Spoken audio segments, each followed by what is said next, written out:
दक्षिण भारत में पाटलिपुत्र नाम का एक नगर था। वहाँ पर मणिभद्र नाम का एक व्यापारी रहता था।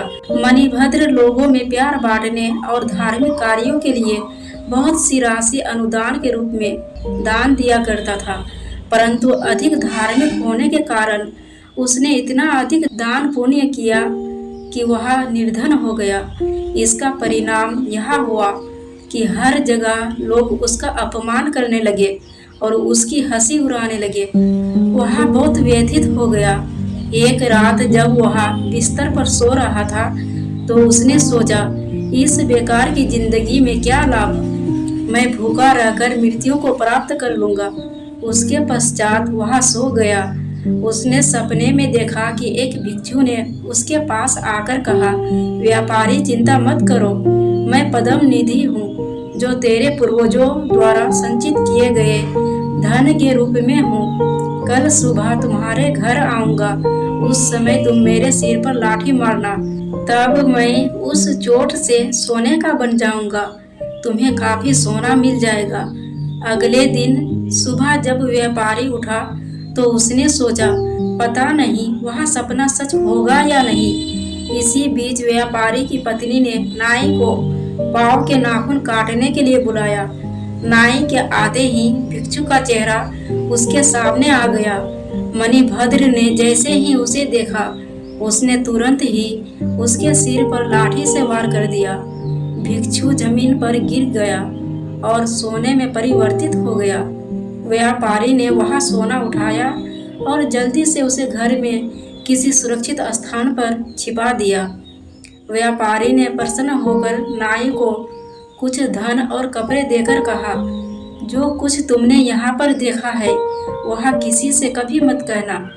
जब नाई अपने घर गया तो वह सोचने लगा, यदि सारे भिक्षु लाठी द्वारा सिर मारने से सोने में परिवर्तित हो जाते हैं तो कुछ भिक्षुओं को अपने घर आने का निमंत्रण देता हूँ।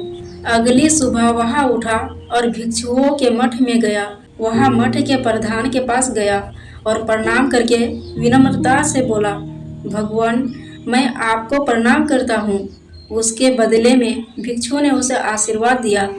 नाई ने बड़ी विनम्रता से कहा, मैं आपसे विनती करता हूँ कि जब आप कल भिक्षा मांगने बाहर जाएं तो आप कृपया करके मेरे घर पधारें और मेरे घर खाना खाएं तथा अन्य भिक्षुओं को भी साथ लेकर आइए। उस प्रधान भिक्षु ने उसका कहना नहीं माना, परंतु उसने दूसरे भिक्षुओं को निमंत्रण स्वीकार करने के लिए मनाया। अगले दिन खाने के समय वह मठ में वापस गया और बाहर उनकी प्रतीक्षा करने लगा।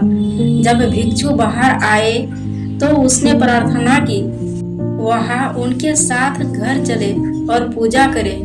जैसे ही सभी भिक्षु नाई के घर पहुंचे तो नाई ने अंदर से दरवाजा बंद कर लिया और लाठी से उनके सिर पर मारना शुरू कर दिया। कुछ गिर गए, कुछ के सिर कुचल गए और कई घायल होकर सहायता की मांग करने लगे।